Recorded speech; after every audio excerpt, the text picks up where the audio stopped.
Alright, so let's do a couple of net ionic equations. So to begin with, we have the complete molecular equation here, and you can see that for this reaction, it's silver nitrate plus ammonium iodide reacts to form solid silver iodide and ammonium nitrate.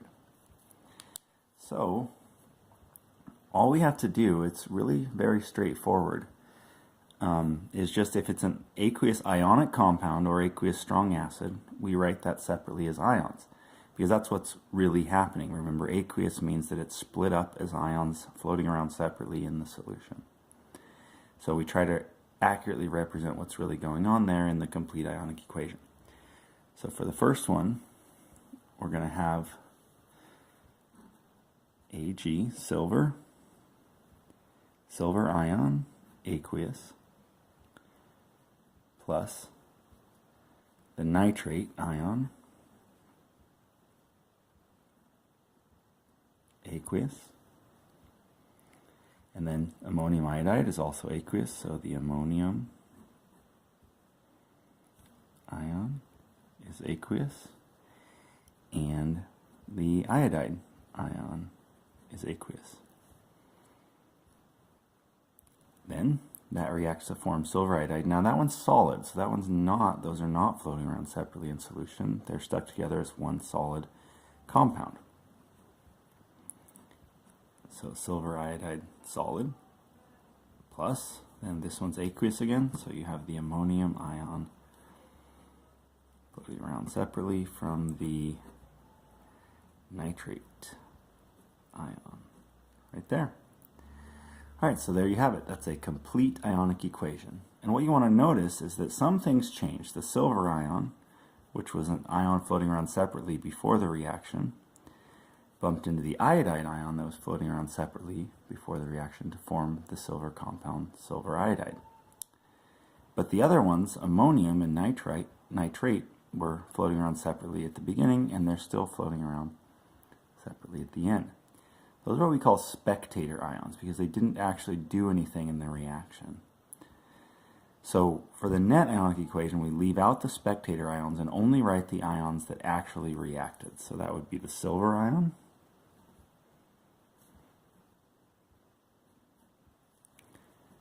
and we bring down the iodide ion,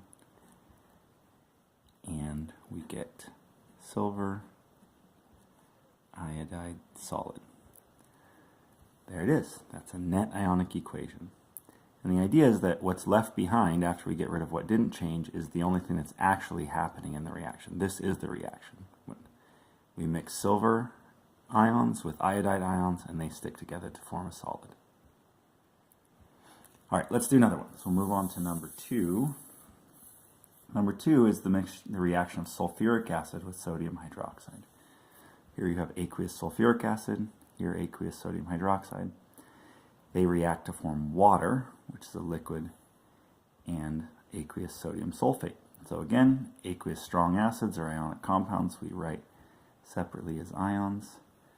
So sulfuric acid is an aqueous strong acid. If you're looking for that list, that's on the green sheet as well. It's right below the solubility table is a list of strong acids. So sulfuric acid is one of them. We write it separately as ions. So we have 2 aqueous hydrogen ions, the aqueous sulfate ion,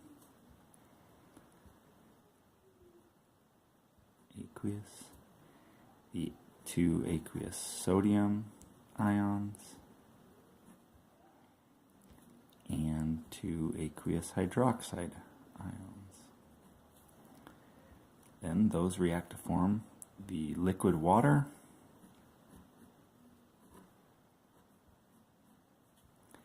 and the aqueous sodium and sulfate ions.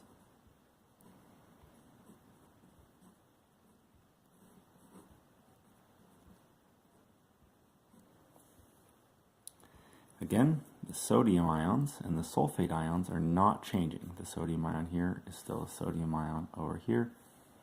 Sulfate here is still a sulfate over here.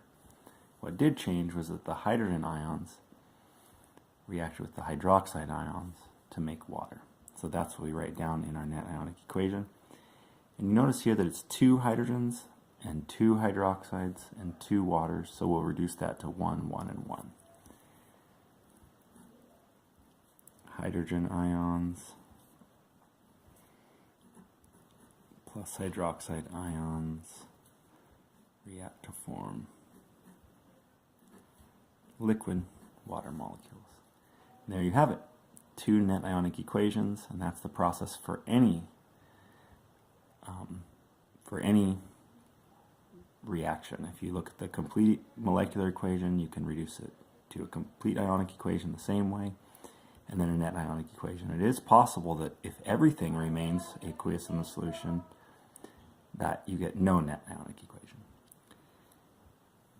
And that's it.